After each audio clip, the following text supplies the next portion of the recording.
Life happens and then you die. You want to fool around?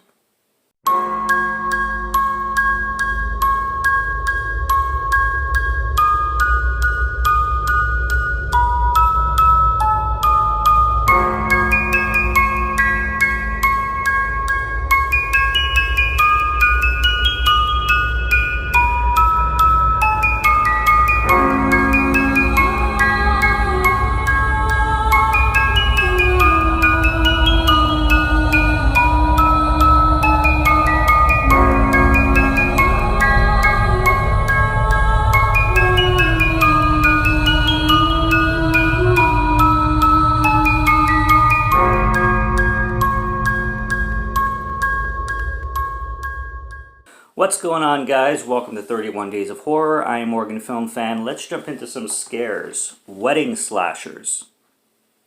Enough said, okay? I found this at a local media store this past summer sometime, and I said, 31 Days of Horror, I gotta watch this one. I would have watched it sooner, but I had to save it for this month. Oh my goodness. Okay, let's get started. This is minuscule budget. I'd say they spend a lot of time on the gore effects for sure. Low budget gore effects, but the gore is there, and they spend a lot of time with the brutality and the gruesomeness of the whole thing. It is beautiful. This film is hilarious, and it is as ridiculous, if not more, than you would expect it to be. It's everything you would expect it to be and more, basically. It starts off where they don't even give like timelines. It starts off just 40 years ago, they say, and there's this couple driving down the road, and obviously they're about to get married, and the woman's already eating the wedding cake from in the backseat of the car, even though they're heading to get married and they haven't gotten there yet. And then they have some car troubles, and this mechanic comes around. You think he's going to be like this slasher killer, but he just has a flashlight and he's all creepy and hillbilly-like. He's like, your taillight's gone or something like that. And then he's like, he says like, you got like a radiator problem. And he's like, what's that? The guy's like, what's that mean? And the mechanic's like, it means you got a radiator problem. Stuff like that. Takes him back to the garage.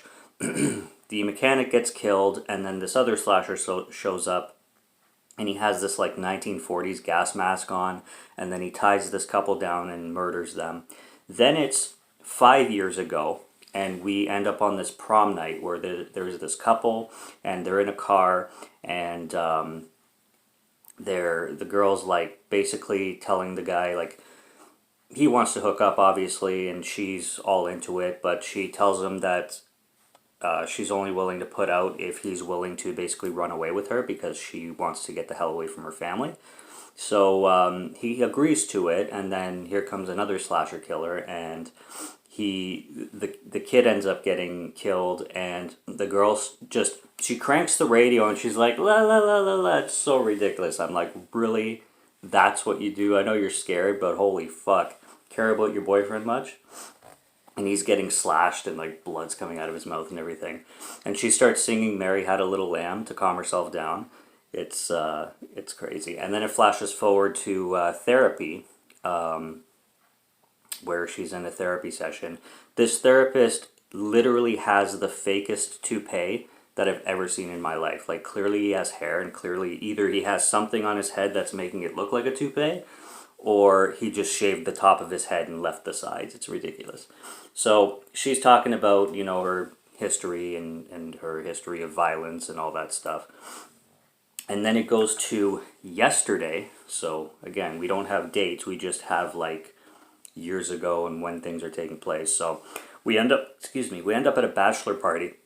And the bachelor party is hilarious. We're introduced to this guy named Tully. And Tully is like, if anybody knows who Tucker Max is, Tully's basically that guy. He's the party douchebag guy who slept with the groom's sister, and the whole groom's family hates Tully because Tully was caught having sex with Alex's sister, and Alex is still best friends with Tully anyway. Alex is the groom, and Jenna is the bride. So Alex and Jenna are about to get married. And yeah, Tully's hilarious. He's probably my favorite character in the film. And there's just really, really funny conversations going on. There's a great murders start happening at the bachelor party too. There's this great bathroom kill where this guy literally gets a knife through the teeth and through the back of his head. So, like I said, they spend a good amount of time emphasizing on the kills and the gore, which is really nice. So you can tell it's horror fans. One guy calls another guy Spunk Sponge, which I've never heard before, but I find absolutely hilarious. Spunk Sponge. I'm probably gonna start using that a little bit more often. And then we get to the wedding day, where Jenna sleeps in, of course, and all her bridesmaids are all hungover, and there's like puke everywhere. One bridesmaid is like in between two guys, and she's obviously late for the wedding. Both of them are having kind of second thoughts. The bride is having second thoughts, Jenna, and Alex is really worried that Jenna is having second thoughts, and he's getting really worried that she's, you know, doesn't want to get married, that she's settling and stuff like that, and this is really getting to him. And it's revealed at the wedding that she has a really, really fucked up, and by fucked up I mean like royally fucked up family history. Basically inbred. She comes from an inbred family, and her family is a bunch of rednecks who keep it in the family, if you know what I mean. And all these slasher killers are her family who are coming after her and wanting to bring her back home because she ran away. The whole wedding situation, she's basically like monotone and borderline catatonic, because as soon as she sees a slash, like as soon as she sees some slasher in the background, she's like, oh no, it's happening, because she knows exactly who the slasher killers are and what their motives are. And the groom, Alex, has no idea about her family history because she never mentioned anything. The priest, Father Malone, he gets killed too. He gets his eye gouged out. But I find it hilarious when there's victims that get like the most brutal and savage, like, you think they're dead, like they get their eyes gouged out and whatever, but somehow they end up living. So he gets his eye gouged out, and then you think he's dead, but about like half an hour into the movie, he comes back and he's like walking with an eye gouged out, and he has his intestines hanging out, and he's still freaking walking and limping. I'm like, dude, he'd be so long gone. It's not even funny, but I love how horror movies do that. Like, they'll trick you into thinking somebody's dead, but that person will just be hurt, even though realistically they should be way, way, way dead, like deader, dead and deader and gone, kind of thing. And yeah, so I found that funny about Father Malone. There's a scene where a bunch of guys, they see a stain on the floor, which is clearly blood, and Tully is like, "Is that a footprint?" And or somebody said they think it's a footprint, even though it's like literally a splash of blood. It looks nothing like a footprint. And yeah, one of them is like, "Is that a footprint?" And the guys are just like, "No, I don't know. Maybe it's some kind." One of them says like, "Maybe it's some kind of like blood of Christ Catholics something, or something absolutely ridiculous." It's just, it's a horror comedy at its best. There's a scene where the mama, the hillbilly mama, the bride's mama, who's also the bride's sister. The Alex is like, "Is that your mom?" At the end of the movie, "Is that your mom?" And the bride's like, "Yeah, she's also my sister." I had to pause and be like, I'm not even gonna attempt to think on how that works, because I'm trying to figure that out in my head, and I'm just like, fuck it, continue the movie. It's one of those. Anyways, the mom drops this line, which clearly is a throwback to another classic horror movie. "I'm not gonna hurt you. I'm just gonna dissect your woofer." I'll leave you guys to assume what movie that's throwing back to, because it should be kind of obvious. "I'm not gonna hurt you.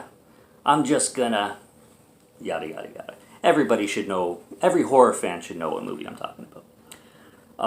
Then she starts to give a backstory on what happened to her losing her virginity at a royally stupid young age to her brother, and just the details and the story she gives is disgusting and really, really, really uncomfortable to listen to. It's pretty fucking horrible. And what else do we got here? Her cousin. She was supposed to marry her cousin. This is why her family is has been looking for her and is bringing her back and everything. Her family is hilariously hillbilly-ish. This girl's completely normal, but her whole family is like, one guy has like three toes or something like that. There's conversations between the family members that are just downright hilarious. There's a conversation between two guys about like bullshit eating, and Sigourney Weaver like training monkeys and apes, and like it's basically like inbred exploitation, you could say. Like, this film is like pure inbred exploitation. It's even got like the twang music going in the credits and stuff like that, and it really just it goes balls to the wall when it comes to like the inbred hillbilly sick twisted shit, like you know what I'm talking about. It gets pretty ridiculous, but I love the hillbilly conversations because they're so funny.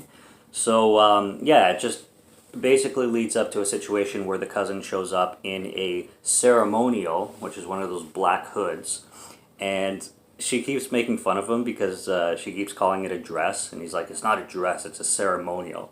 And she keeps chirping him out on that. She's a really sassy girl, even though she's very like monotone and kind of just sick of everything, and she's very like she's terrified, but she doesn't show fear in like screaming, like she's kind of just like shutting herself off from the world. She's that character, right? And Alex is very confused on this at the beginning as these slasher killers are showing up, because he's like, with everything going on, like, why are you so fucking calm? He's like, I've seen more expression in your face on watching a fucking TV commercial. And yeah, it finishes off where her father shows up, and then the father is trying to convince her to come back home, and the cousin's there, and the cousin's ready to marry her in some, like, in the chapel itself where she was gonna marry Alex. And Alex, of course, starts slashing everybody himself. He becomes the hero, and he becomes a killer himself, kind of thing. One of my favorite of the family members too is this guy who looks like he has this wrestling mask on. It's a white like full wrestling mask, kind of those.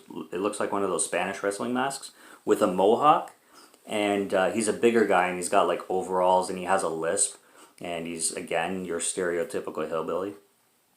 And he was funny, but the kills are great. The blood is great. Like, the blood effects are great, and there's like machete kills. Tully, like I said, is hilarious as a character, and for a horror movie and horror fans, the gore is really good, and it's just a fun movie. The budget is tiny. Like, the budget is barely there. I mean, there's scenes where, like, I swear there's scenes where, like, I've seen screensavers from 2001 computers that look better, and there's also scenes that look like they were either shot on video or just shot with a cell phone, like just going like this. So it's not the best made film, but it's still such a fun horror movie. Excuse me, horror movie that is just so damn entertaining for its hilarity and its ridiculousness, and its it's wedding slashers. You get a cheap slasher movie at a wedding, so with a bunch of hillbilly redneck inbred shit going on. It's fucking great. I loved it. If you could find this somewhere, I mean, and if you love horror, and if you love cheap horror, you got to give this a shot. I mean, the name should already sell you. So that's Wedding Slashers, and that's Day 21. I loved it. I'm still going to give it a 1.5 out of 5 just because of the budget. But when I rate movies, I've said this before, my rating of films doesn't reflect how much I love the film. I rate the film for how it's made. Like, I've rated films half a star out of 5 that I love, that I adore, because they're so much fun and they're so entertaining. So I rate films for quality. I don't rate films for my enjoyment. If I rated this for my enjoyment, it'd probably be like 4 or 4.5. But yeah, it's gonna be a 1.5 out of 5. But that has nothing to do with how much I loved this movie, because I had a great time with it, and I'd be watching it again. This is a keeper. Subscribe to Morgan Film Fan if you like to listen to my voice or if you like my film reviews. I'll be back with more soon, so stay tuned for that. Check out what's on the channel, and until next review, take care and cheers.